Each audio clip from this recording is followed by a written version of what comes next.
It's Sean from Traffic Services, and I'm on the phone with Detective Constable Scott Matthews. He's the officer who keeps sending us all the wonderful updates about impaired driving results that transpired over the weekend. Scott, how you doing? Good. Good day, Sean. How are you?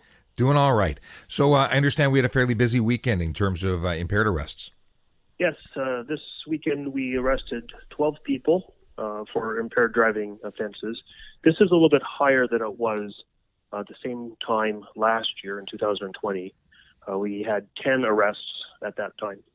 This is different than just blowing a warn on a roadside screening device. This is an actual arrest that we're talking about.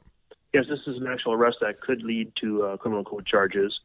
Some of the charges laid this weekend were impaired operation by alcohol, impaired operation by drug, 80 milligrams and over operation, and refused to provide breath sample. Now, you bring up the refuse. Refusing to provide a breath sample has the same consequences as if you had failed and actually gone over 80 on an instrument. Is that right? That's correct. You'll still be charged under the criminal code. Upon conviction, the penalties are exactly the same.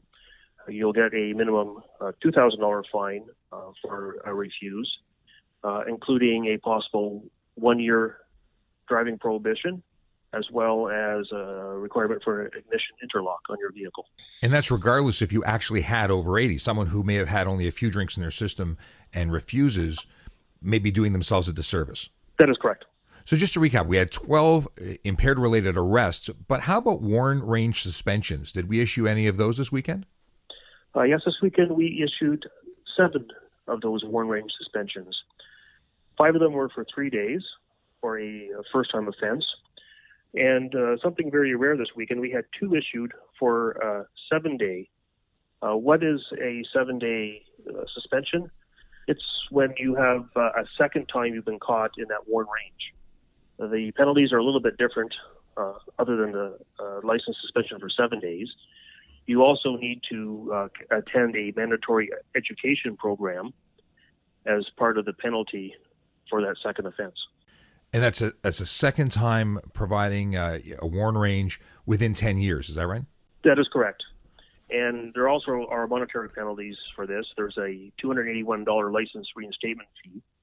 And for a 3-day license suspension, you also have to pay a $450 penalty.